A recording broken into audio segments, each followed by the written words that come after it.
सहनाववतु सहनौ भुनक्तु सह वीर्यं कर्वावहै तेजस्विनावधीतमस्तु मा विद्विषावहै। ओम शांति शांति शांति।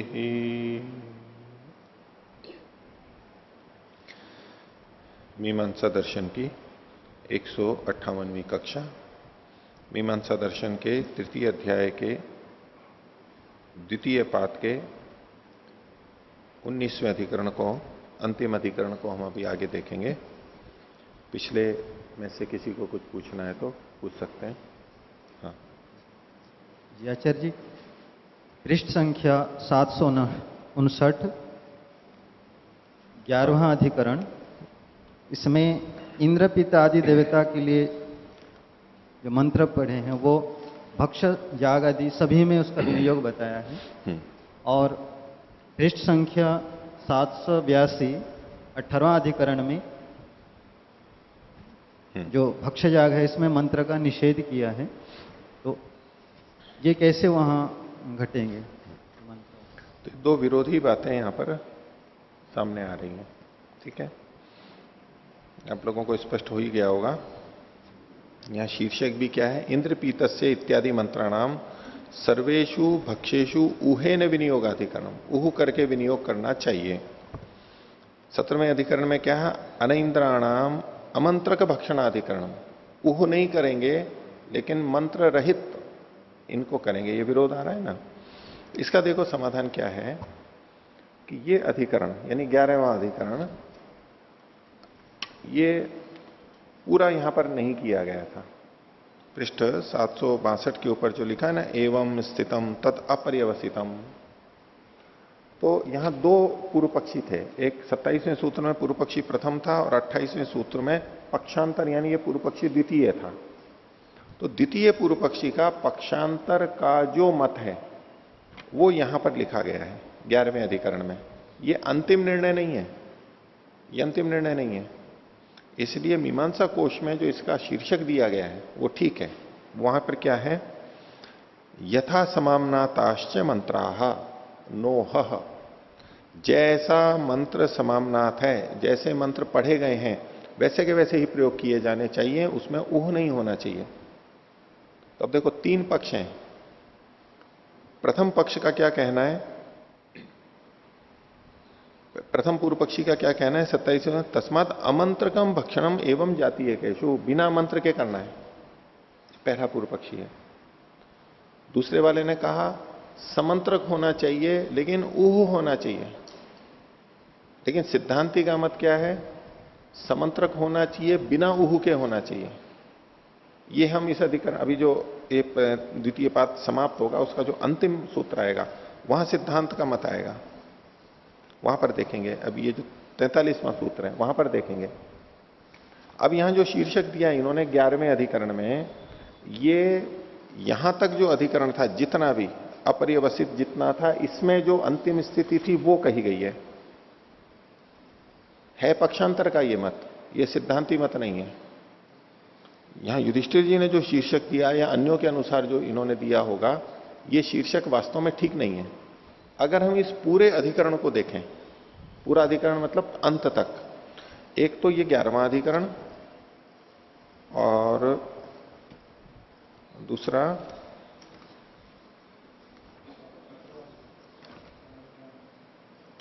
दूसरा 17वां अधिकरण। 17वां अधिकरण भी 11वें का ही आगे का भाग है, ये अभी तक पूरा नहीं हुआ है। अब आप देखिए 11वें इसमें 17वें अधिकरण का क्या शीर्षक है, अनिंद्राणाम अमंत्रक भक्षणाधिकरण। ये वही मत है जो 11वें अधिकरण में पूर्व पक्षी का था, बस उसका मत केवल लिखा गया है। ये जो अधिकरण किया गया और इस अधिकरण के अंत में क्या लिखा, कृत्वा चिंता रूपम, ये कृत्वा चिंता है, केवल अभ्युपगम से मान करके कथन किया गया, ये अंतिम निर्णय नहीं है। लेकिन इतने अधिकरण में जो निर्णय आ रहा है पूर्व पक्षी का वो यही है कि अनैंद्राणाम अमंत्रक भक्षणाधिकरण। ठीक है, तो ये दोनों शीर्षक वास्तव में ये अंतिम शीर्षक नहीं है, ये सिद्धांत नहीं है, सिद्धांत अंत में आएगा। ये दोनों पूर्व पक्षी के मत हैं, पूर्व पक्षी एक है और ये जो है इसको पूर्व पक्षी द्वितीय कीजिए, पक्षांतर का मत है, ये सिद्धांत मत नहीं है। यद्यपि हम जहां भी अधिकरण देखते हैं और अधिकरण का जो शीर्षक आता है वो सिद्धांत पक्षी होता है, लेकिन चूंकि ये टुकड़े में 3 बार में करके आया है तो जितना था उसके हिसाब से यहां पर शीर्षक बना दिए गए। और इसलिए मैं कह रहा हूं कि मीमांसा कोश का जो शीर्षक है वो यही है, यथा समामना ताश्च मंत्राः, जैसे पढ़े गए हैं। इंद्रपीत लिखा है तो वो इंद्रपीत ही आएगा, भले ही दूसरे देवता के लिए होगा वो, न ऊह नहीं करना चाहिए। समंत्रक भी होगा और बिना ऊह के होगा, ये सिद्धांत पक्षांत में देखेंगे, इसलिए ये शीर्षकों का भेद है। ठीक है, हाँ। इस आधार पर जो मीमांसा में 1000 अधिकरण माने हैं तो क्या उनकी संख्या कम माननी पड़ेगी? कह सकते हैं, ये तो 1000 तो देखो सीधे तो गिने हुए लगभग कहे जाते हैं, ऐसे कुछ अधिकरण हट भी जाते हैं तो कोई बात नहीं है। और इन तीनों को मिला के मीमांसा कोशकार ने वहां जो सबको इकट्ठे दिया हुआ है, हम इस पूरे को देखेंगे तो एक अधिकरण कम होगा बस, 11वां और 17वां, और जो अंतिम है वो तो बिना अधिकरण के वैसे ही सूत्र दिया हुआ है, बिना अधिकरण के ही। जो 19वां अधिकरण है वो तो समाप्त हो गया है। 19वें अधिकरण के समाप्ति के बाद में अंत में एक सूत्र और दिया हुआ है उपसंहार के रूप में, तो पूर्व में 2 अधिकरण आ गए, इसको एक ही अधिकरण मानेंगे तो एक का अंतर पड़ेगा। और ऐसी 1000 संख्या कोई निश्चित वैसी नहीं है, लगभग 1000 ही कहे जाते हैं। ठीक है, हाँ। ओम। आचार्य जी, पृष्ठ संख्या 750 पर हाँ, जो 9वां अधिकरण है उसमें युधिष्ठिर जी ने जो अधिकरण दिया है उसके अतिरिक्त हमने एक अधिकरण मतलब इसी का दूसरा नाम देखा था। आप तो 775 पे बोल रहे हैं? 750 पे। 50 पर, हाँ। 750 पे जो 9वें अधिकरण का जो नाम है, भक्ष मंत्राणाम यथा लिंगम ग्रहणादो विनियोगाधिकरणम। तो यहाँ जो मीमांसा कोश के हिसाब से जो अधिकरण का नाम बताया वो लिंग और समाख्याधिकरण बताया। हाँ। और लिंग और समाख्या से जो निर्णय है वो पूर्व पक्षी का मत है, वो सिद्धांति का मत नहीं है।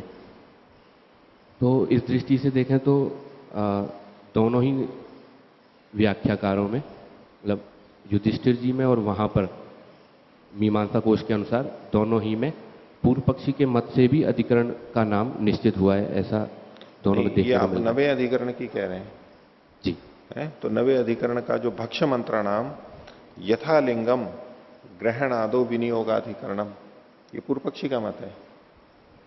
ये तो मीमांसक जी का के अनुसार है।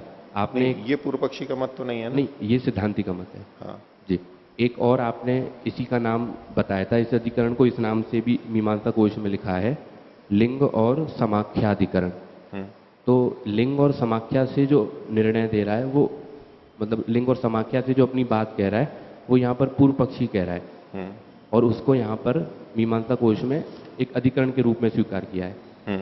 और अभी जो अधिकरण देख रहे थे 11वां अधिकरण और 17वां अधिकरण, तो वहां जो अधिकरण का नाम है वहां युधिष्ठिर मीमांसक जी ने पूर्व पक्षी के मत से देखा है अधिकरण का नाम। तो दोनों ही व्याख्याकारों ने पूर्व पक्षी के मत से भी अधिकरण का नाम स्वीकार किया है। ये ऐसा करके सामान्य मत बोलो इसको, आप यूं बोलो, आप यूं कहना चाह रहे हैं कि कहीं कहीं पर, हर जगह नहीं होता है। आपका कथन तो बिल्कुल व्यापक बना देगा कि दोनों ही व्याख्याकारों ने पूर्व पक्षी के नाम लिए हैं, या तो किसी एक ही अधिकरण में लिए गए हों तो सोच सकते हैं, लेकिन ये तो अलग अलग है। और युधिष्ठिर जी ने जो यहां पर नाम लिखे, हो सकता है परंपरा में भी यही शीर्षक दिए जाते हों, ये इनके खुद के ना हो, कहीं से जहां से इन्होंने लिए हैं।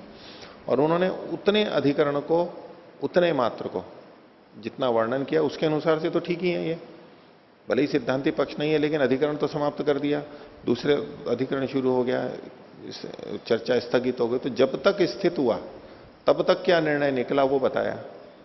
कई बार कई बैठकों में चर्चाएं होती हैं तो वहां जहां तक पहुंचे वहां जो निर्णय अभी तक प्रबल आया है, जहां तक बोले कि भाई अभी तक की चर्चा के अनुसार ये निर्णय है, उस तरह का ये कथन मान सकते हैं। लेकिन पूरे को देखेंगे तो अंतिम वाला ही होना चाहिए। और यहां जो आप कह रहे हो लिंग समाख्यानाधिकरणम, इसमें आपका कहना है कि भाई ये पूर्व पक्षी का है। 24वां सूत्र है लिंग समाख्यानाभ्याम भक्षार्थानुवाक्ता, ठीक है।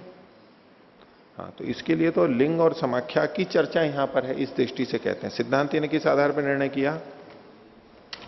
लिंग के आधार पर किया। तो ये शीर्षक ऐसा नहीं कह रहा है कि लिंग और समाख्या से निर्णय हो रहा है दोनों से।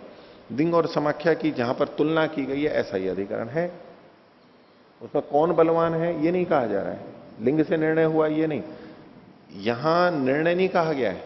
जो मीमांसा कोशकार ने लिखा लिंग समाख्यानाधिकरणम, कोई निर्णय इसने गलत दे दिया हो ऐसा नहीं है। यहां पर पूर्व पक्षी वाला निर्णय यहां पर लिख दिया हो।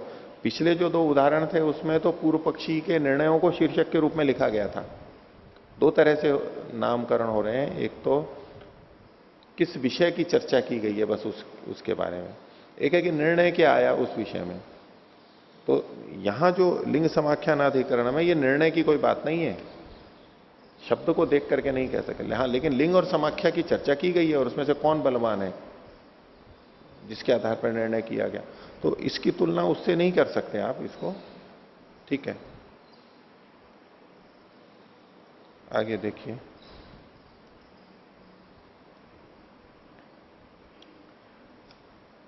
पृष्ठ संख्या 785, अधिकरण संख्या 19, शीर्षक है गायत्र छंदस इत्यादि मंत्राणाम अनेक छंदस के विनियोगाधिकरणम। गायत्र छंदस, गायत्री छंद वाला जो है, मंत्र में ये शब्द आया हुआ है, ये एक ही छंद है। गायत्री छंद मतलब एक छंद है ये। और ऐसा सोम हो जिसमें अनेक छंद हो, तो वहां भी अनेक छंद वाले में भी इस एक छंद वाले का विनियोग स्वीकार्य होगा, ऐसा इस सिद्धांत से निकलेगा। प्रश्न क्या है वो आगे भाष्यकार उपस्थित कर रहे हैं। अस्मिन मंत्रे गायत्र छंदस इत्युच्यते, इस मंत्र में गायत्री छंद ये कहा गया है। इस मंत्र को आप देख सकते हैं 757 पर, उससे पहले भी आया है लेकिन इससे 757 पर देखिए। इससे पहले वाले अधिकरण में भी आप देख सकते हैं इसको, 751 पर भी देख सकते हैं, कहीं भी एक देख लीजिए। 757 में तो केवल यही है। इसकी दूसरी पंक्ति में, 10वें अधिकरण की दूसरी पंक्ति में लिखा है सोमदेवते मतिविदः प्रातः समनस्य गायत्र छंदस अग्निष्टुत इंद्रपीतस्य मधुमता, ये जो वचन है इसमें जो गायत्र छंद से आया है। और 751 पर भी वो का वही है, तृतीय समनस्य गायत्र छंदस त्रिष्टुप छंदसो जगत छंदस, ये तीन यहां पर लिखे हुए हैं।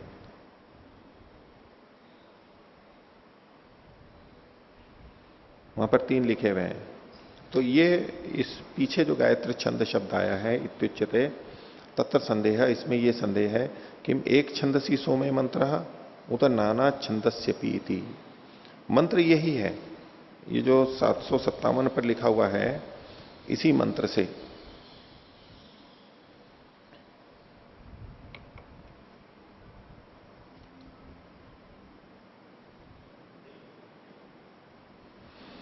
ये भक्ष मंत्र है।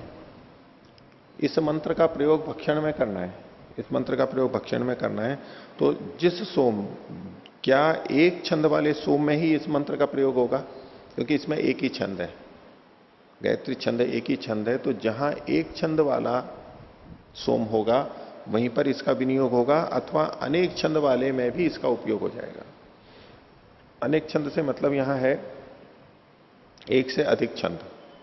जैसे पीछे देवता के संदर्भ में था कि एक देवता है, उसी देवता वाले जगह उस मंत्र का प्रयोग होगा। एक है कि अनेक देवता वाले या संयुक्त दो देवता वाले हैं, वहां प्रयोग नहीं होगा, या होना चाहिए या नहीं होना चाहिए, ये जो प्रश्न था ऐसा यहां पर छंद के संदर्भ में है। तो इसके ऊपर उच्यते, पूर्व पक्षी कहता है छंदश्च देवतावत, छंद यहां पर देवता के समान समझना चाहिए। जैसे देवता के संदर्भ में हमने व्यवहार किया था वैसा ही यहां पर भी करना चाहिए। कैसे? भाष्य में बताया छंदश्च देवतावत, यथा अन्य सहित इंद्रे न मंत्र, जहां जैसे पहले अन्य देवता के साथ में जब इंद्र आ रहा हो तो मंत्र का प्रयोग नहीं था, पक्ष में उस मंत्र का विनियोग नहीं था, अनुमंत्रण नहीं था, उन देवताओं का अनुमंत्रण नहीं था, नहीं बोला गया। अकेला इंद्र है तब बोला गया, अन्य देवता के साथ में इंद्र है तो नहीं बोला गया।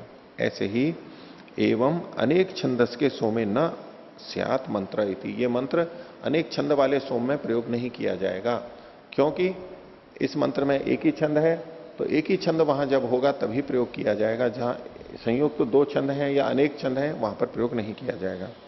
अत्रापि ही गायत्र छंदसः इति सविशेषण से समासो नावकल्पते, यहां पर जो गायत्र छंदसः है इस शब्द में समस्त पद है ये, तो इसका समास हुआ है तो ये अनपेक्ष होगा, निरपेक्ष होगा तभी इसका समास हो सकता है, सापेक्ष तो असमर्थ हो जाता है। यदि दूसरे छंद का भी इसके साथ में से जोड़ माना जाए, उसकी अपेक्षा रखते हुए गायत्र को बोला जाए तो इसमें समास ही नहीं होगा। इसलिए जहां पर दो छंद वाला होगा वहां इस मंत्र का प्रयोग नहीं होना चाहिए, ये पूर्व पक्षी का मत हुआ। इस पर सिद्धांति कहता है 42वां सूत्र, सर्वेषु वा अभावात एक छंदसः, सभी में जितने भी ये सोम हैं इनमें सर्वेषु वा अभावात, उन सब में ही इनका प्रयोग होगा, सभी सोमों में इसका प्रयोग होगा। क्यों? अभावात एक छंदस है, क्योंकि एक छंद का तो सब जगह अभाव है। ये जो मंत्र है इसमें एक छंद है और बाकी जहां जहां भी सोम प्राप्त है वहां एक छंद है ही नहीं, तो इसी एक छंद वाले का सब जगह प्रयोग होगा, क्योंकि एक छंद वाला मिल ही नहीं रहा है कहीं। तो इसने कहा सर्वेषु वा, सभी में होना चाहिए, एक छंदसः अभावात, सर्वेषु वा मंत्र स्यात् कुतः अभावात एक छंदसः, नैव कश्चित एक छंदाः सोमो अस्ति, एक छंद वाला कोई सोम है ही नहीं। तेना यथाभूतो अयम तथा भूतस्य छंदो विशेषणम, इसलिए यथाभूतो अयम, जिस भी तरह का ये सोम है उस प्रकार के सोम का ये छंद विशेषण बन जाएगा। एक का है तो एक, दो का है, कोई से भी छंद हो वहां सब जगह इसी का ही प्रयोग माना जाएगा। तस्मात अनेक छंदस के सोमे मंत्र स्यात्, अनेक छंद वाले सोम में भी भक्षण के समय इस मंत्र का प्रयोग हो जाएगा, चाहे भिन्न छंद हो, अनेक छंद हो, कुछ भी हो, ये बस उपलक्षण मान करके इसी का प्रयोग हो जाएगा। ये सिद्धांत पक्ष है। इति गायत्री छंदस इत्यादि मंत्राणाम अनेक छंदस के विनियोगाधिकरणम, गायत्री छंद वाले मंत्र का अनेक छंद वाले सोमों में भी विनियोग हो जाएगा। तो इसमें सापेक्ष होते हुए भी समास मान करके चला जा रहा है। वैसे सापेक्ष असमर्थ होता है, लेकिन कहीं कहीं पर सापेक्ष का भी समास देखा जाता है, जिसको युधिष्ठिर जी ने विवरण में लिखा है देवदत्तस्य गुरुकुलम।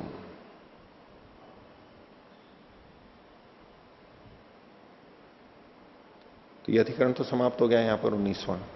अब अंतिम सूत्र ये उपसंहार के रूप में लिखा है, सिद्धांति का है ये पिछले अधिकरणों से जुड़ा हुआ है, जो हम अभी चर्चा कर रहे थे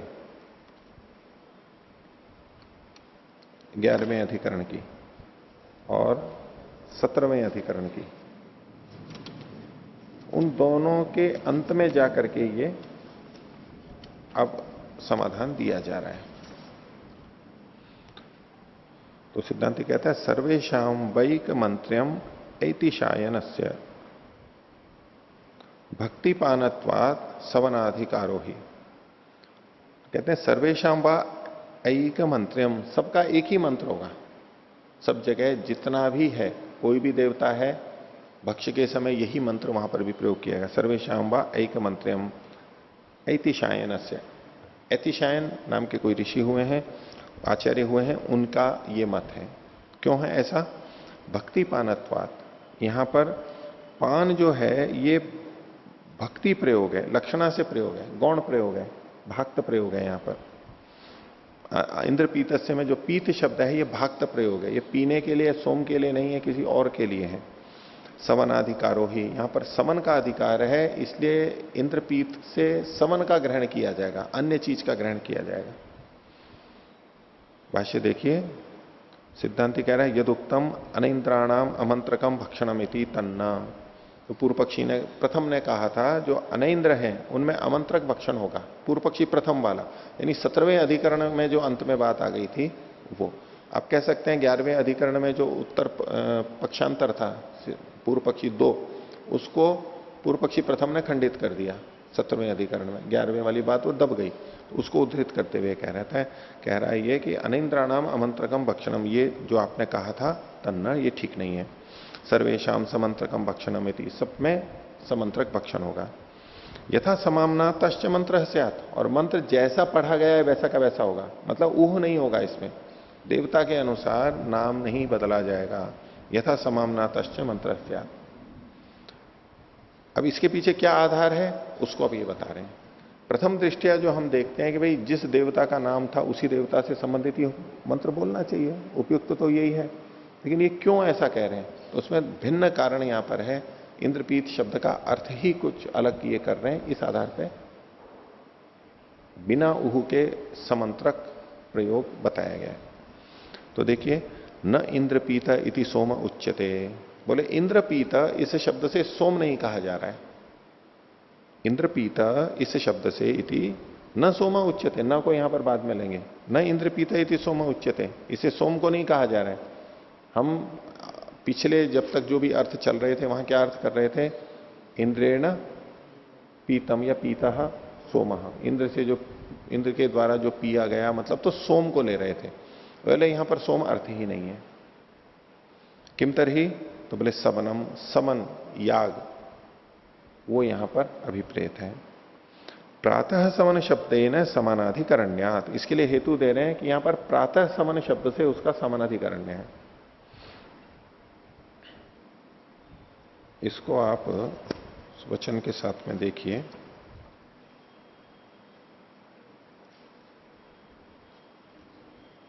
$778 पेज 78, नीचे से दूसरी पंक्ति। तो ये जो इन्होंने कहा प्रातः समन शब्देन समानाधिकरण्यात्, इसका इंद्रपीतस्य शब्द का प्रातः समन शब्द के साथ में समानाधिकरण है, समान अधिकरण है, यानी समान विभक्ति है। इसके लिए आप देखिए पृष्ठ संख्या 757, जो हम 10वें अधिकरण में अभी देख रहे थे, जहां पर गायत्री छंदसः ये भी देख रहे थे। तो देखिए इंद्रपीत से इसमें षष्ठी विभक्ति है, और इससे पहले शब्द देखिए मतिविदा प्रातः समनस्य, इसमें भी षष्ठी विभक्ति है। तो प्रातः समनस्य इंद्रपीतस्य, ऐसे इसके साथ में जोड़ रहे हैं, ये समानाधिकरण है बोल रहे हैं। जो अधिकरण प्रातः समन का भी वही अधिकरण है और इंद्रपीतस्य का भी वही अधिकरण है, विभक्ति की सामने, विभक्ति और वचन की समानता से। तो प्रातः समन एक समन है, तो इंद्रपीतस्य ये भी समन को ही कह रहा है, ये सिद्धांति कहना चाह रहा है। हेतु है इसका प्रातः समन शब्द से इसका समानाधिकरण्य है। अब इस पे पूर्व पक्षी कह रहा है ननु सोमे भी षष्ठी, भाई ये जो समानाधिकरण्य कहा गया था सिद्धांति के द्वारा, वो षष्ठी विभक्ति को देख के किया गया था, प्रातः समनस्य और इधर इंद्रपीतस्य था। तो पूर्व पक्षी कह रहा है कि सोम में भी तो षष्ठी विभक्ति है, आप सोम से भी तो जोड़ सकते हैं, आप प्रातः समन से ही जाकर के क्यों जोड़ रहे हैं। तो जब ये कहा ननु सोमे भी षष्ठी, तो सोम शब्द में भी षष्ठी विभक्ति है, तो यहां पर सोमवाचक तो कोई शब्द है नहीं इस पूरे वचन में। 757 वाला जो है इसमें सीधे सीधे कहीं सोम शब्द आया ही नहीं है। सोमस्य होता तो इंद्रपीतस्य सोमस्य लगा लेते, अब वो प्रातः समनस्य से जुड़ा है या सोमस्य से जुड़ा है ये पता नहीं लगता। तो इसके लिए विवरण में 787 पर विवरण में युधिष्ठिर जी ने लिखा भी है, तीसरी पंक्ति देखिए विवरण की, न सोमेपि षष्ठी, बोले इस भाग में साक्षात षष्ठी नहीं है, सोम शब्द में यहां पर कहीं षष्ठी नहीं है। तो कह रहे हैं या तो ते मतिविदः षष्ठी की ओर संकेत है, मतिविदः वहां पर लिखा ही है ते मतिविदः, अथवा मधुमतः षष्ठ पद, षष्ठ्यंत पद की ओर है, मधुमतः भी है यहां पर। ये दो इन्होंने यहां पर दिखाए हैं, यानी सीधे सीधे सोम शब्द में यहां पर नहीं है। तो इसके लिए ये माना जाता है कि यहां इंद्रपीतस्य, ये जो पीतस्य में जो षष्ठी विभक्ति है इसी को ले रहे हैं, इसमें भी षष्ठी विभक्ति है और ये सोम को कह रही है, इंद्रपीतस्य सोमस्य, इसी को यहां पर ले लेंगे। ननु सोमेपि षष्ठी, तो सिद्धांति कह रहा है सत्यम अस्ति षष्ठी न तो तेने समानाधिकरण्यम, षष्ठी तो है लेकिन उसके साथ इसका इंद्रपीत शब्द का समानाधिकरण्य नहीं है, सोम के साथ में समानाधिकरण्य नहीं है। क्यों नहीं है, उसके लिए अब आगे चर्चा बता रहे हैं। केवल षष्ठी देख करके हम समानाधिकरण्य देखने लगे, बोले वो नहीं, इसके साथ में अर्थ की संगतता भी होनी चाहिए। बोले जिस सोम को आप इंद्रपीत कह रहे हो वो इंद्रपीत भी तो होना चाहिए, शब्द का अर्थ वहां घटना चाहिए। तो इंद्रपीतस्य प्रातः समनस्य, इसमें तो बोले घट रहा है सारे वचन, लेकिन सोम अर्थ अगर आप लोगे तो घटेगा नहीं। तो केवल षष्ठी देख करके समानाधिकरण्य का निर्णय नहीं करें, वो घटना भी चाहिए वहां पर। उसी को अब सिद्धांति आगे बता रहा है। कैसे? बोले ना असौ इंद्रेण सोमः पीता न अपि इंद्राय दत्तः। बोले ये जो है ना असौ, असौ कौन सा? वो जो शेष बचा हुआ है, हुत शेष जो बचा हुआ सोम है वो। ना असौ इंद्रेण सोमः पीता, असौ सोमः इंद्रेण ना पीता, इस सोम को तो इंद्र ने पिया ही नहीं है। भाई इंद्रपीत का क्या अर्थ है? ये शब्दाह तदस्माकम प्रमाणम, शब्द क्या कह रहा है? इंद्र के द्वारा पिया हुआ सोम। तो जो पी लिया है वो, या तो ये जो बचा हुआ है वो? इंद्रपीत का क्या मतलब होगा? जो पिया हुआ है वो है, ये जो बचा हुआ है उसको थोड़ा ना कहेंगे, उसको इंद्रपीत थोड़ा ना कह सकते हैं। तो कहते हैं कि ना असौ इंद्रेण सोमः पीता, ये जो बचा हुआ है शेष है, ये इंद्र के द्वारा तो पिया हुआ सोम नहीं है, और ना अभी इंद्राय दत्त, और ना ये इंद्र से दिया गया, ना इंद्र के लिए दिया गया था। दोनों ही बातें नहीं है। तो ये इस सोम का नाम तो इंद्रपीत आप रख नहीं सकते हो। इसी के लिए हेतु दे रहे, अन्य एव पीतो दत्तो वा, इंद्र के द्वारा पिया गया वो तो दूसरा था, अन्य एव पीता इंद्रेण, और दत्तः इंद्राय दत्तः वो तो कुछ और ही था। स गता एव, और जो पिया गया था और दिया गया था वो तो जा चुका है, अभी तो नहीं है वर्तमान में, वर्तमान में नहीं है, वो तो गया है। न च अतीतः समुदायो व्यपदिश्यते, जो बीत चुका है उसको इस समुदाय के साथ में नहीं कहा जा सकता, तो वर्तमान में जो है उसी को ही कहा जा सकता है। प्रत्यक्ष वचनो ह्येयम शब्दः, ह्येयम को इकट्ठा कर लेना, ये जो शब्द है ये तो प्रत्यक्ष वचन है। इंद्रपीतस्य, ये जो किसके लिए कहा जा रहा है? ये प्रत्यक्ष वचन है, जो बचा हुआ है शेष है प्रत्यक्ष दिख रहा है, उसके लिए ये कथन है, ये समुदाय वचन। और जो आप पिया गया है या दिया गया है वो तो प्रत्यक्ष है ही नहीं, वो तो जा चुका है, गत हो चुका है वो तो प्रत्यक्ष वचनो ह्ययम शब्द। इस तरह से तो सोम के साथ तो इसका समानाधिकरण ने खंडित किया, अर्थ के साथ में संगत नहीं हो रहा है। सवने तो न दोष, लेकिन अगर इसका अर्थ समन करेंगे इंद्रपीतस्य का तो कोई भी दोष नहीं आएगा। कैसे नहीं आएगा उसको समझा रहे हैं। इंद्रपीतम भवति सवनम, इंद्रपीत क्या है? बोले सवन इंद्रपीत होता है, जो सवन है उसको इंद्रपीत नाम से कहा गया है। कैसे? यत्र इंद्रेण पीतम, जहां पर इंद्र के द्वारा पिया गया, जहां पर मतलब जिस सवन में इंद्र के द्वारा पिया गया वो इंद्रपीत सवन कहलाएगा। इंद्रपीतम सवनम यत्र, इंद्रेण पीतम यत्र तत्सवनम, तस्मात, इसके कारण से अनइंद्रोपि इंद्रपीत सवने अंतर्भवती। तो जो अनिंद्रपीत है, इंद्र से भिन्न देवताओं के द्वारा भी पिया गया है, तो वो सवन इंद्रपीत भी है, इंद्र के द्वारा वहां पिया गया है। तो जिस सोम में, जिस याग में इंद्र के द्वारा पिया गया, उससे संबंधित भक्ष्य जहां जहां भी होगा वहां ये शब्द लग जाएगा, ये मंत्र चला जाएगा। अब भले ही देवता दूसरा हो, क्योंकि तो समन के लिए कहा जा रहा है, क्योंकि जो इंद्र से भिन्न देवता हैं उन्होंने भी तो उसी में ही पिया है, याग तो वही है, सोमयाग तो वही है, इसलिए वो सोमयाग इंद्रपीत कहलाएगा। और उससे संबंधित जो जो भी भक्ष्य होगा वहां पर ये मंत्र जो का तो लग जाएगा। तो देखिए, तस्मात अनइंद्रोपि इंद्रपीत सवने अंतर्भवती, जो अनइंद्रपीत है, ऐसा जो शेष बचा हुआ है वो भी इंद्रपीत सवन के अंदर ही है। जिस सवन में इंद्र ने पिया था उसी सवन में इंद्र के अतिरिक्त देवताओं ने भी पिया है, तो उसका जो बचा हुआ है वो भी इंद्रपीत सवन का ही कहलाएगा। इंद्र ने पिया था उसमें, उसी सवन का ये बचा हुआ है। तो अनिंद्रपीत सवने अंतर्भवती इति शक्यते मंत्रेण वदितुम, तो मंत्र के द्वारा ये कहा जा सकता है। शक्यते चेत, और अगर ये कहा जा सकता है, समान विधाने कथमैव मंत्रो न भविष्यति, तो समान विधान में यानी प्रकृतिभूत होते हुए भी प्रकृति विकृति भाव न होते हुए भी समान विधान में क्यों नहीं ये मंत्र वहां पर हो सकता है, यानी हो सकता है। अनैन्द्र भक्षण में भी ये मंत्र हो सकता है।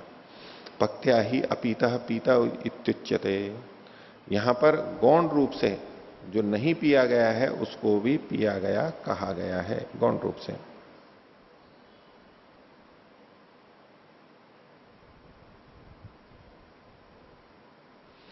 यहां पर भक्त्या ही अपीता पीता इत्युच्यते, जो पिया नहीं गया है उसको भी पिया गया बोला गया है। पिया हुआ तो अलग था, ये बिना पिया हुआ है, तो उसको गौण रूप से प्रयोग किया गया है।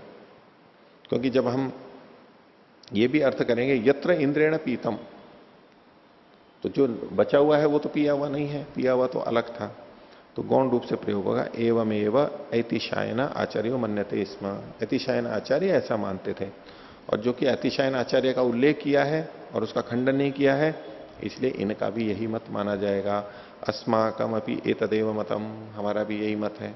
तो जब आपका मत है तो सीधे बोल देते, ऐतिकायन आचार्य का नाम लेने की क्या जरूरत थी। तो कहते हैं आचार्य ग्रहणम तस्मात आगतम इति तस्य संकीर्त्यर्थम, आचार्य का ग्रहण किस लिए किया, क्योंकि उस आचार्य से ही आया है, उस आचार्य ने इसको बताया था, इसलिए उसका नाम किया गया इति संकीर्त्यर्थम, केवल उनके सम्मान के लिए, संकीर्तन के लिए, स्तुति के लिए ये किया गया है। इति एकादशाधिकरणोक्तस्य उपसंहार, एकादश अधिकरण में जो कहा गया था उसका यहां पर उपसंहार अंतिम कर दिया गया है। ठीक है, बोलिए।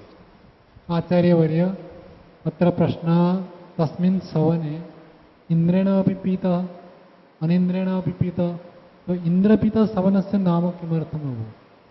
अन्यस्य भी नाम भवितुम शक्नोति, दूसरे का भी नाम ले लेते हैं, लेकिन किसी का तो नाम रखेंगे।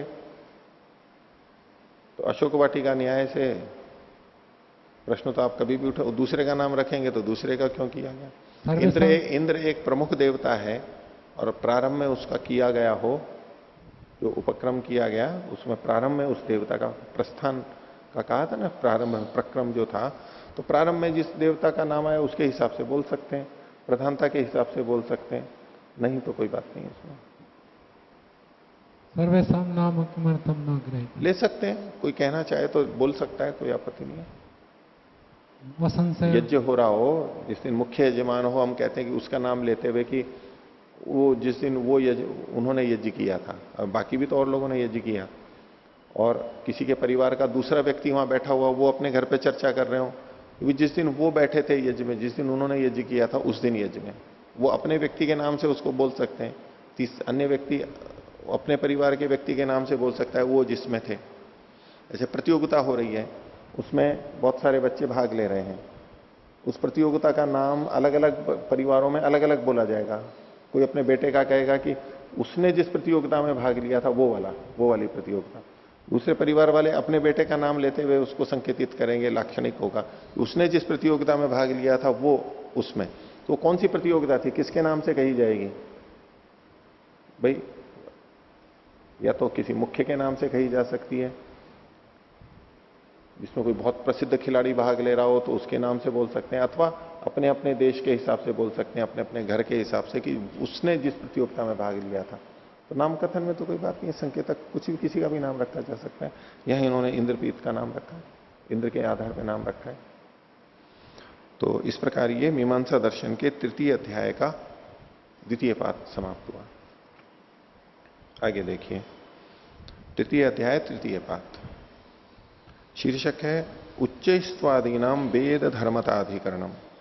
उच्चैस्त्व आदि, उच्चैस्त्व मतलब ऊंचेपन में, जो जैसे उदात्त के लिए बोलते हैं ना, उच्चैरुदात्त, नीचैरनुदात्त और समाहार स्वरित, ऊंचे करके जो बोलते हैं।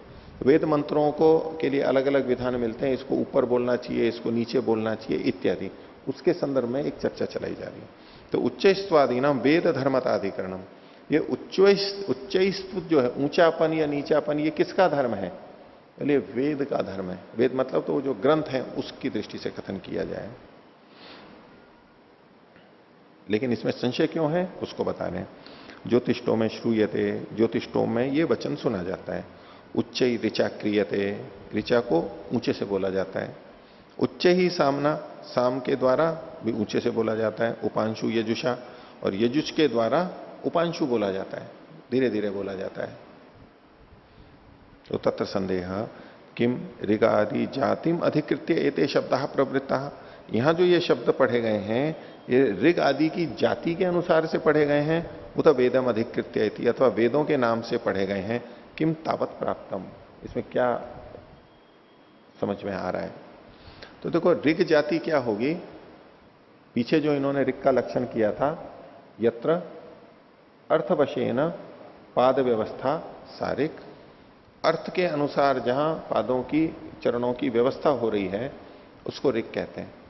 अब ये जो ऋग है ये ऋग मंत्र है, ये ऋग वेद नहीं है, ये ऋग मंत्र है। अब वो मंत्र जहां जहां भी आएगा वो सब ऋग कहलाएंगे, वो चाहे ऋग्वेद में हो, चाहे यजुर्वेद में हो, चाहे सामवेद में हो। तो ये जो ऋग नाम, ये जो लक्षण है, ये लक्षण अनेकों में घटता है, तो ये जाति का लक्षण हो गया, ऋग जाति का ग्रहण किया जाएगा। और गीतिषु सामाख्या, जहां गीति होगी उसकी वहां साम नाम रखा जाएगा। अब ये कहीं भी होगा, वेद के नाम से नहीं, मंत्र के नाम से, वहां पर ये भी एक जाति हो गई। और शेषे यजु, शेष जो बचे हैं उसमें यजु संज्ञा कर दी गई है, ये भी जातिवाचक। तो ये जो ज्योतिष्टोम का वचन आया, उच्च ऋचा क्रियते, नीचे ही सामना और उपांशु यजुषा, इनमें ऋग जाति को अधिकृत, ऋगादि जाति को नहीं, ऋग यजु और साम इन जातियों को अधिकृत करके ये शब्द बोले गए हैं, ऋग यजु साम, अथवा वेद को अधिकृत करके बोले गए हैं, ये यहां पर प्रश्न खड़ा हो रहा है। इसमें पूर्व पक्षी कह रहा है श्रुतेर जाताधिकार स्यात्, बोले यहां पर ये जो श्रुति है यानी श्रवण हो रहा है, इससे जाति का अधिकार समझना चाहिए, ये मंत्र जाति के वाचक होने चाहिए। भाष्य जाताधिकार स्यात्, जाति का अधिकार होना चाहिए। कुतः श्रुते, श्रुति से। कैसे? एशाम शब्दानाम श्रवणादेव जातिम प्रतिपत्यामहे, इन शब्दों के श्रवण से ही, यानी ऋचा, सामना, यजुषा, ऋग यजु साम, ये जो शब्द पढ़े जा रहे हैं, इनसे, इनके सुनने से ही जाति का बोध होता है। क्योंकि कोई भी शब्द होता है वो जातिवाचक होता है, जैसे कि मीमांसा में माना ही जाता है व्यक्तिवाचक न होकर जातिवाचक होता है। तो ये इन शब्दों के सुनने से ही जाति का बोध हो रहा है, इसलिए जातिवाचक यानी मंत्र, उस तरह के मंत्रों का ग्रहण होना चाहिए।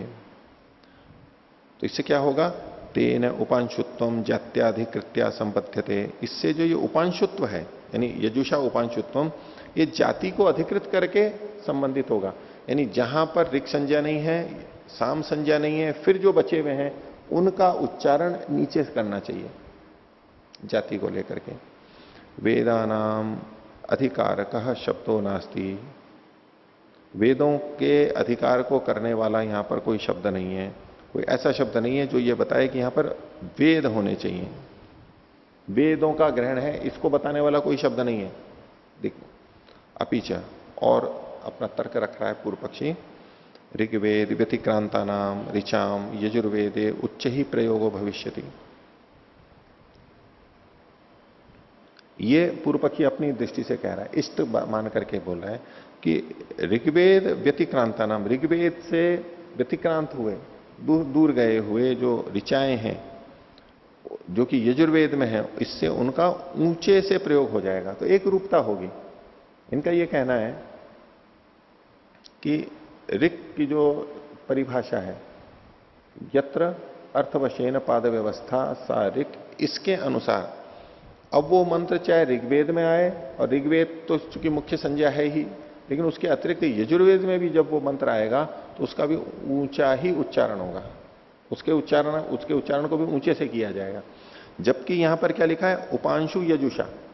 यदि हम वेद के अनुसार निर्णय करते तब तो उसी मंत्र को नीचे से बोला जाता, लेकिन यदि मंत्र जाति के आधार पर निर्णय कर रहे हैं, ऋग मंत्र जाति जो है उसके आधार पर करेंगे, तो वो मंत्र भले ही यजुर्वेद में आया उसको ऊंचे से बोला जाएगा। तो बोले इससे एक जैसा प्रयोग होगा। इतर्था नहीं तो तस्या एव ऋचः उभौ धर्मौ विकल्पितौ स्याताम, फिर तो उसी ऋचा के दोनों धर्म विकल्पित हो जाएंगे। दोनों धर्म विकल्पित हो जाएंगे मतलब उसको ऊंचे से भी बोला जा सकता है और नीचे से भी बोला जा सकता है। कुछ मंत्र ऐसे होते हैं जो ऋग्वेद में भी हैं और यजुर्वेद में भी हैं। तो अब कैसे निर्णय करें हम इसको कि इसको ऊंचे से बोला जाए या नीचे से बोला जाए? पूर्व पक्षी ये कह रहा है कि उस ऋचा को यदि हम जाति के आधार पर लेंगे तो चाहे वो ऋग्वेद में है चाहे यजुर्वेद में है, सब जगह उसको ऊंचे से ही बोला जाएगा, क्योंकि लिखा है उच्च ही ऋचा क्रियते, उसको नीचे से नहीं बोला जाएगा। और यदि आप वेद के आधार पर निर्णय कर रहे हो तो चूंकि वो ऋचा ऋग्वेद में भी है और यजुर्वेद में भी है, तो ऋग्वेद के अनुसार उसमें उच्च धर्म प्राप्त हो रहा है, उच्चैस्त्व, और यजुर्वेद के अनुसार उसमें निम्न धर्म भी प्राप्त हो रहा है। तो उसी मंत्र के लिए दो विधान प्राप्त होने लगेंगे और उसमें विकल्प प्राप्त होगा, और विकल्प होगा तो ये दोष माना जाएगा, पक्ष में एक बाधित होगा। तो इनका इतर्था तस्या एव ऋचा उभौ धर्मो विकल्पितौ स्याताम, उसी एक ऋचा के दो धर्म विकल्पित होने लगेंगे। और जब दो विकल्पित होंगे तो तत्र पक्षे बाधा स्यात्, एक पक्ष में एक की बाधा हो जाएगी, ये अनिष्ट है। जब ऊंचे से बोलेंगे तो जो उपांशुत्व है वो बाधित होगा, और उपांशु से बोलेंगे तो उच्चैस्त्व धर्म बाधित होगा, और ये अनिष्ट है। प्रकरणंच एवं अनुगृहीतम भवति, बोले ये जो प्रकरण है, जो उच्चैस्त्वा उच्चै ऋचा क्रियते आदि जो पूर्व पक्षी कहना चाह रहा है कि वहां इससे प्रकरण भी अनुगृहित होता है। प्रकरण कैसे अनुगृहित होता है? उन प्रकरणों में उन मंत्रों का उल्लेख किया गया है कि इसको ऊंचा बोलो और नीचा बोलो। किसी के लिए कहा गया है इसको ऊंचा बोलो नीचा बोलो, बोले वो भी संगत बनता है। वेद के आधार पे आप चलोगे तो वहां संगत नहीं होगा, ऐसा पूर्व पक्षी का कहना है। तो प्रकरण भी अनुगृहित होता है, इसलिए जाति का ग्रहण करना चाहिए।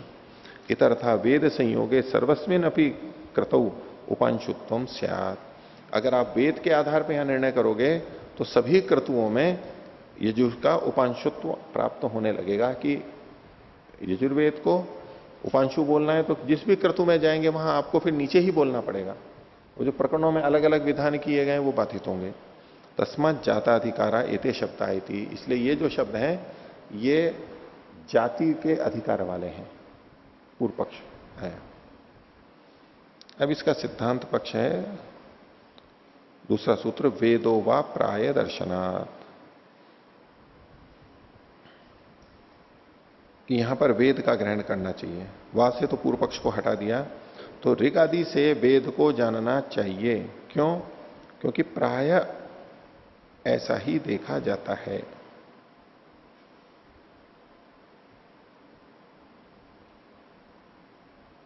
यहां पर प्राय दर्शनात् का अर्थ लिया इन्होंने प्राय में यानी प्रारंभ में, उपक्रम में, आरंभ में इसके वेद शब्द के देखे जाने से।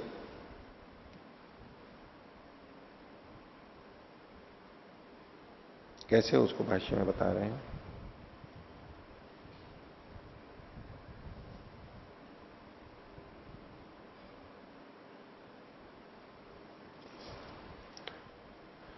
वेदम व अधिकृत्य इदम उच्यते, बोले ये जो वचन है पीछे जो विषय वाक्य हमारे लिए थे, उच्च ऋचा क्रियते आदि, वेद को अधिकृत करके कहे गए हैं। वेद का अर्थ लेना चाहिए। कुतः?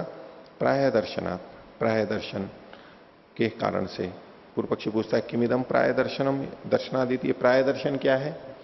तो कहा वेद प्राय वाक्ये वेदोपक्रमे निगम्यमाना इमे शब्दाः श्रूयन्ते, बोले ये जो शब्द सुने जाते हैं ये वेद प्राय में, वाक्यों में जिसमें वेद का प्राय कथन किया जा रहा है, वेद का उपक्रम किया जा रहा है, उनका कथन किया जा रहा है, वहां ये शब्द सुने जाते हैं। जहां वेद ही अभिप्राय होता है वहां इन शब्दों का प्रयोग देखा जाता है। कैसे? उसके लिए उन्होंने उदाहरण दिया, प्रजापतिर्वा इदम एक आसीत, प्रजापति पहले अकेला था। कौन प्रजापति? परमात्मा। स तपो अतप्यत, उसने तप को तपा। तस्मात् तपस्तेपाना त्रयो देवा अस्तिज्यंत, उसके तप से 3 देव उत्पन्न हुए। अग्निर्वायुरादित्य, अग्निवायु आदित्य 3 देवता उत्पन्न हुए। ते तपो अतप्यंत, फिर उन तीनों ने भी तप तपा। तेभ्यस्तेपानेभ्य त्रयो वेदा अस्तिज्यंत। इन्होंने तप तपा तो 3 वेद उत्पन्न हो गए इनसे। किससे? कौन? अग्नि ऋग्वेदो, अग्नि से ऋग्वेद, वायु यजुर्वेद, वायु से यजुर्वेद, आदित्यात सामवेद, और आदित्य से सामवेद उत्पन्न हुआ। इत्येवं उपक्रम्य, इसका प्रारंभ करके निगमने इदम श्रूयते, निगमन में अंत में ये शब्द सुने जा रहे हैं। तो देखिए पीछे जो कहा था सिद्धांति ने, वेद प्राये वाक्य वेदोपक्रमे निगम्य माना इमे शब्द श्रूयन्ते, ये जो शब्द है, कौन से शब्द? जो हमारा विषय वाक्य है, उच्चै ऋचा क्रियते आदि, ये शब्द निगमन में यानी अंत में इस तरह से उपसंहार में ऐसे पढ़े गए हैं। प्रारंभ में तो वेद को अधिकृत करके ही कथन किया गया था। तो कहा इत्येवं उपक्रम में निगमने इदम श्रूयते उच्च ऋचा क्रियते उच्च ही सामना उपांशु यजुषा इति। तो एतस्मात् कारणात् ए भी प्रकृत ही उपांशु आदि कर्तव्यम। तो ये जो प्रकृति में आ रहे हैं, यानी वेद का प्रकरण चल रहा है, तो ये जो उपांशुवादी धर्म है ये भी वेद से ही जुड़ने चाहिए, जातिवाची नहीं होने चाहिए। न जात्य ऋगादि फिर इत्युच्यते, जाति के द्वारा, ऋगादि के द्वारा, जाति के द्वारा इनका कथन नहीं किया जा सकता। तो पूर्व पक्षी पूछ रहा है कुत एतद अपगम्यते, ये आपने कैसे जाना? तो सिद्धांति कह रहा है वाक्योपसंहारे श्रुतत्वात्, वाक्य के उपसंहार में ऐसा सुना गया होने से। ये जो वचन है ये वाक्य के उपसंहार में पढ़े गए हैं। आगे यस्माद इतः एते वेदा जाता, यस्मात जिस कारण, यस्मात मतलब जिस वाक्य से, यस्माद इतः, इतः मतलब प्रजापति से, अग्नि से इत्यादि से जो ये वेद हैं, एते वेदा जाता, ये वेद उत्पन्न हुए हैं। तस्माद एते उपांशवादि कर्तव्यम इति, तस्मात उसी वाक्य से, एते ही, तस्मात एते ही, इनके द्वारा यानी इन वेदों के द्वारा उपांशुवादि करना चाहिए। ऋगादिभिरपि वेद वचन ही एवं उपसंहारेण भवितव्यम, और ऋगादि के द्वारा भी वेद वचनों से ही इसका उपसंहार करना समझना चाहिए। ऋगादि शब्द जहां पढ़े गए हैं तो वेद वचन से ही उपसंहार करना चाहिए। इतर्था वाक्यमेव नावकल्पेत, नहीं तो ये वाक्य ही संगत नहीं होगा। तत्र अनर्थ का एवं भवेयु, ऐसे में ये शब्द अनर्थक हो जाएंगे। तस्माद वेदाधिकार थी, इसलिए वेद का अधिकार है कि ऋग्वेद और यजुर्वेद, जब ऊंचा बोलना हो तो ऋग्वेद और सामवेद से बोले, जब नीचे बोलना हो, उपांशु बोलना हो तो यजुर्वेद से बोले। अब जब हम गान करते हैं, देखो यजु तो है ना, शेषे, शेष में जो यजु शब्द है, जब हम कविता का पाठ करते हैं तो ऊंचा ही बोलते हैं ना। यत्र अर्थवशात, यत्र अर्थवशेन पाद व्यवस्था, यानी वाक्य रचना ही ऐसी है, वो कविता जैसा है। गद्य और पद्य के नाम से बोलेंगे ना, तो यजुर्वेद का जो भाग है वो तो गद्य कहलाता है और पद्य है, तो कभी कविता बोलते हैं तो ऊंचे ही बोली जाती है। और ऐसे ही जब साम उसमें गान करेंगे तो गान भी ऊंचे में ही बोला जाता है एक सामान्य रूप से। और गद्य जो हम वैसे पढ़ते हैं ये, उसको उपांशु नीचे ही बोला जाता है। तो तस्मात वेदाधिकार है। अब अपनी पुष्टि के लिए सिद्धांति और बोल रहा है लिंगाच, लिंग से भी ये सिद्ध होता है। लिंगम अपनी अस्मिन अर्थे भवती, इसी के समर्थन में लिंग भी मिलता है। यथा ऋगादय शब्दा शक्नुवंती वेदम अभिवदितुम इति। क्या लिंग होता है कि ऋगादि शब्द भी वेद को ही कहने वाले हैं। ऋगादि शब्द जब बोले जाएंगे तो ये वेद को ही कहने वाले हैं, वेद को ही कहते हैं। कैसे? इसके लिए एक वचन दिया इन्होंने, ऋग्भि प्रातर दिविरेव दिविर देव ईयते।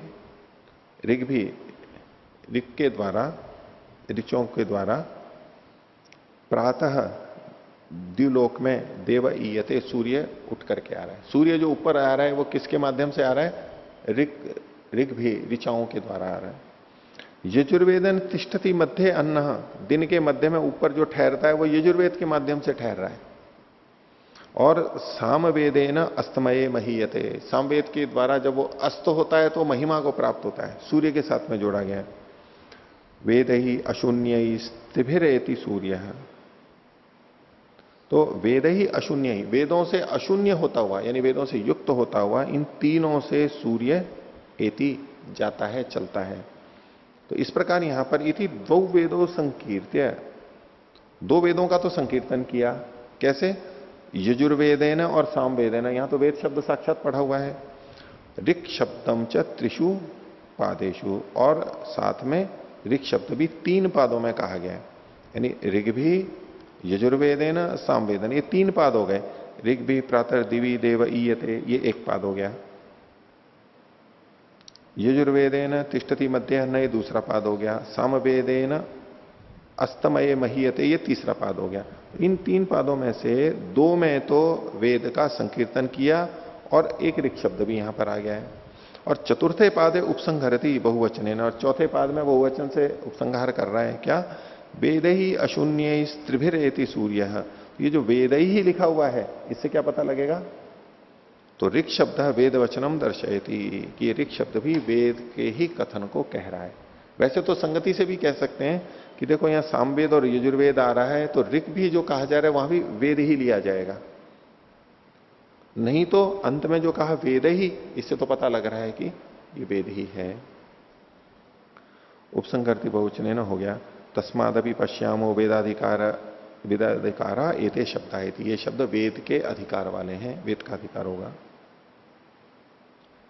आगे सिद्धांति और कह रहा है, धर्मोपदेशाच न ही द्रव्येण संबंध, बोले धर्म का उपदेश होने से, इनके जो धर्मों का कथन किया गया ना, उच्चैस्त्व निच्चैस्त्व उपांशुत्व है, ये धर्मों का कथन है। तो धर्म के उपदेश से भी नहीं द्रव्येण संबंध, इनका द्रव्य के साथ में, यानी व्यक्ति के साथ में, जाति के साथ में संबंध नहीं होगा।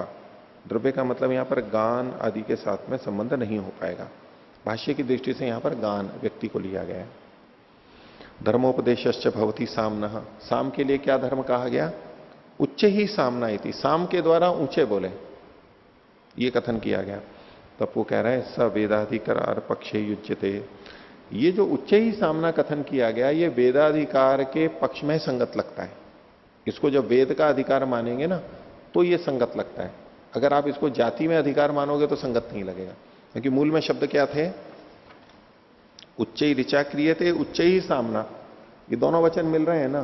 बोले ये जो वचन है ये तभी संगत होगा जब यहां पर वेद का अधिकार माना जाएगा, नहीं तो नहीं होगा। कैसे? उसको आगे बता रहे हैं। जाताधिकार में क्या दोष आएगा? जाताधिकार हेतु ऋच उच्चस्त्वेन सामना उच्चस्त्वम सिद्धम, यदि इसको जाति का अधिकार माना जाता तो केवल इतना ही कह देते उच्च ही ऋचा क्रियते, उच्च ही सामना कहने की तो जरूरत ही नहीं थी। क्यों नहीं जरूरत थी? क्योंकि ऋच्यद्यूढ़ सामगीयते, साम का गान तो ऋचाओं पर ही किया जाता है। तो ऋचाएं हैं तो यत्र अर्थवशेन पाद व्यवस्था, ये बात तो ऋचाओं में है और साम गान में भी ऋचाएं ही आती हैं, तो ये वतन कथन करने की जरूरत ही नहीं थी अगर आप जाति का अधिकार मानो तो। लेकिन उच्च ही सामना जो कथन किया गया है, इससे पता लगता है कि यहां जाति का नहीं है, यहां वेद का कथन है, हमारे पक्ष में जाता है। तो जाताधिकारे तो ऋच उच्चस्त्वेन सामना उच्चस्त्वम सिद्धम, वो तो पहले से ही सिद्ध था। नास्य साम द्रव्येण सह संबंधो वदितव्य, साम द्रव्य के साथ, यानी साम जो जाति है उसके साथ में इसके कथन की कोई आवश्यकता ही नहीं थी उच्चस्त्व की। तस्मादापि वेदाधिकार है, इससे भी सिद्ध होता है ये वेद का अधिकार है। और अपनी पुष्टि में सिद्धांति कह रहा है 5वां सूत्र, त्रैविद्याख्या च तद्विधि। त्रैविद्याख्या, त्रैविद्य, ये जो आख्या है यानी नाम है, जो 3 विद्याओं को जानने वाला है उसको कहते हैं त्रैविद्य। ये जो नाम है ये उनको जो जानते हैं, इन तीनों वेदों को जो जानता है, तद्विधि, उसके जानने वाले में ये समाख्या शब्द का प्रयोग नाम किया जाता है। भाष्य, त्रयीयस्य विद्या स त्रैविद्य, 3 है विद्याएं जिसकी, उसको कहते हैं त्रैविद्य। यस 3 वेदान अधीते स एवं प्रख्यायते, जो 3 वेदों का अध्ययन करता है वही लोक में ऐसा कहा जाता है त्रैविद्य। अब ये 3 वेदों के अध्ययन में वैसे मंत्र जो किए जाते हैं, स्मरण किए जाते हैं, उनको भी कहते हैं, जैसे कि त्रिवेदी बोल देते हैं, त्रिवेदी है, चतुर्वेदी है, द्विवेदी है इत्यादि। तो यस 3 वेदान अधीते स एवं प्रख्यायते, लोक में लेके चलना, ये लोक में ऐसा सुना जाता है। त्रय इति चैव शब्द ऋक् साम यजुषु प्रसिद्ध, और ये जो त्रयी है, त्रयी का मतलब तो तीनों का समूह है। वो 3 कौन कौन से हैं? तो लोक में ऋक् यजुसाम, इन्हीं के लिए ये शब्द प्रसिद्ध है, योग रूढ़ी हुआ है। यदि ऋग यजु साम यजुंसी त्रयो वेदा उच्यन्ते, जब ऋग यजु साम को ये इस नाम से 3 वेद कहे जाते हैं, एवं इसी प्रकार से तद्विधि त्रयी विद्याख्या युज्यते, और इसको जो जानने वाले हैं उसी में त्रयी विद्या ये आख्या संगत होती है, युज्यते भवती च, और होती भी है। तस्मात वेदाधिकारायते, इसलिए ये शब्द वेद के अधिकार को ही कहने वाले हैं। अब इसमें पूर्व पक्षी आशंका रख रहा है, छठा सूत्र, व्यतिक्रमे यथा श्रुति इति चेत। बोले यदि यहां पर उल्टा कर दें, व्यतिक्रम मतलब है उल्टा होने पर, यानी इसको जातिवाची माने तो यथाश्रुति, जैसी कि श्रुति इनकी मिल रही है वैसा ही होगा, क्योंकि यथाश्रुति में तो ऋग यजु साम ही कहा गया है। तो इसलिए पूर्व पक्षी ये कह रहा है कि उच्च ऋचा क्रियते, आप वेद अर्थ ले रहे हो तो यथाश्रुति अर्थ नहीं ले रहे हो, जैसा अर्थ श्रुत है वो नहीं ले रहे हो, आप कुछ और अर्थ लेकर के आ रहे हो। तो यदि हम यहां ऋचा अर्थ लेंगे तो ये यथाश्रुत होगा, जैसा पढ़ा गया है, यह शब्द। तो व्यतिक्रमे यथाश्रुति रीति चेत, अगर पूर्व पक्षी ऐसा कहे तो भाष्य, अथ यदोक्तम, जो आपने कहा, ऋग्वेदम अधिक्रांता नाम ऋचाम यजुर्वेदे अपनी उच्च स्तुम भविष्यति, ऋग्वेद में से जो अतिक्रांत है, यानी ऋग्वेद के अतिरिक्त दूसरे वेद में भी जो ऋचाएं पढ़ी गई हैं यजुर्वेद में, उच्च स्तुम भविष्यति, उनका भी ऊंचापन हो जाएगा। तो तत्र, ऐसा होने पर, तत्र मत पक्ष यथाश्रुत प्रयोग भविष्यति, मेरे पक्ष में, यानी पूर्व पक्षी अपने पक्ष में कह रहा है कि जैसा श्रुत है वैसा ही प्रयोग हो जाएगा। यद उत्तम, ये जो मैंने कहा था, तत्परिहर्तव्यमिति, उसका परिहार के लिए। आभाषांतम सूत्रम, ये केवल आक्षेप के लिए सूत्र है, जो पहले आक्षेप किया था उसको याद दिला रहा है पूर्व पक्षी। सिद्धांति के मत में तो दोष दिखा रहा है कि जो ऋग्वेद से अतिक्रांत मंत्र यजुर्वेद में जाएंगे तो वहां भी उच्चैस्त्व होगा, उनका उच्चैस्त्व हो जाएगा। तो जितनी भी ऋचाएं हैं सबका उच्चैस्त्व होगा, एक जैसा रूप होगा। अब इसके उत्तर में सिद्धांति कह रहा है, न सर्वस्मिन निवेशात, ये आपका कथन ठीक नहीं है। ये पूरे ऋग्वेद में सर्वस्मिन निवेशात, पूरे के पूरे में निवेश यानी व्याप्त होने से ये दोष नहीं है, हमारे पक्ष में भी ठीक है। नहीं श दोष है। सर्वस्मिन ऋग्वेदे उच्चैस्त्वम, उच्चैस्त्व है वो सारे ऋग्वेद में लग रहा है। सर्वस्मिन यजुर्वेदे उपांशुत्व, पूरे यजुर्वेद में उपांशुत्व लग रहा है। पूर्व पक्षी क्या बता रहा था कि अगर जाति का प्रयोग आप नहीं करोगे, जाति मंत्र नहीं मानोगे, तो उसी मंत्र को कभी तो आप उच्चैस्त्व बोलोगे और कभी उपांशु से बोलोगे, तो ये संगत नहीं हो रहा है। तो सिद्धांति कह रहे हैं नहीं, वेद की दृष्टि से पूरा पूरा घट रहा है यहां पर। तत्र यदि ऋग्वेद व्यतिक्रंताया ऋचो यजुर्वेदे उपांशुत्वम भवती इति नहीं तदुष्यति, तो ऋग्वेद में जो मंत्र है वही यदि यजुर्वेद में भी आ रहा है और उसका उपांशुत्व हो रहा है तो इससे कोई दोष नहीं आ रहा है। वाक्य तो हमारा भी संगति लग रहा है। वेद धर्म ऐसा, क्योंकि ये धर्म उच्चैस्त्व या उपांशुत्व वेद का धर्म है, वेद में घट रहा है पूरा। न ऋग धर्म इति वेदस्य न वेदस्य च न धर्मद्वय न संबंध, और ये ऋग का धर्म नहीं है, इसलिए वेद का दो दो धर्मों से संबंध नहीं होगा। अगर पूर्व पक्षी की बात माने तो उल्टा होगा कि उसी मंत्र को दो दो धर्मों से युक्त मानना पड़ेगा।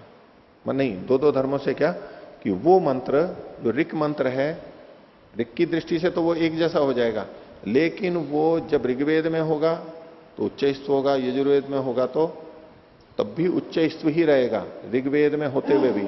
जबकि ऋग्वेद का ये धर्म है कि उसको उपांशु बोला जाता है, नहीं यजुर्वेद का, हाँ यजुर्वेद का ये धर्म है कि उपांशुत्व बोला जा रहा है, और वो मंत्र जो ऋग्वेद वाला है अब जो यजुर्वेद में है, तो आपके अनुसार यदि जाति मानेंगे तो उसको उच्च ही बोलना पड़ेगा, जबकि है वो यजुर्वेद में, तो ये विरोध आएगा, जबकि ये वेद का धर्म है। आगे अंतिम सूत्र में सिद्धांति बोल रहा है, वेद संयोगात न प्रकरणे न बाध्येत, और चूंकि इसमें वेद का संयोग है, वेद के धर्म माने गए हैं, इसलिए किसी प्रकरण की बाधा इससे नहीं होगी। पूर्व पक्षी ने कहा था यदुक्तम प्रकरणम एवं अनुगृहीतम भवती इति, ये प्रकरण इससे अनुगृहित होगा, पूर्व पक्षी का मत था। तो बोले इति वेद संयोगात, वेद के संयोग से तो वाक्य न प्रकरणे बाध्यमाने न दोषो भवती, वाक्य के द्वारा यदि प्रकरण बाधित हो रहा है तो क्या दोष है। पूर्व पक्षी ने कहा था कि यदि आप ये नहीं मानते हो तो प्रकरण बाधित होगा, सिद्धांत कह रहा है वाक्य से ये अर्थ आ रहा है, तो वाक्य से जो अर्थ आ रहा है उससे यदि प्रकरण बाधित हो रहा है तो कोई दोष थोड़ा है।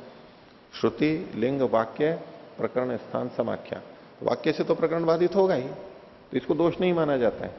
हाँ, नीचे वाली चीज से यदि प्रकरण बाधित होता स्थान और समाख्या से तो दोष आ सकता था। वाक्य तो बाधित करता ही है, वाक्य तो बलवान है ही, इसलिए प्रकरण के बाधित होने में भी कोई दोष नहीं है। तो उच्चस्वादीना वेद धर्मताधिकरणम, ये वेद के धर्म है, ग्रंथ के धर्म मान करके यहां पर स्वीकार किया गया। तो आज का पाठ इतना ही रखते हैं। प्रणव ध्वनि।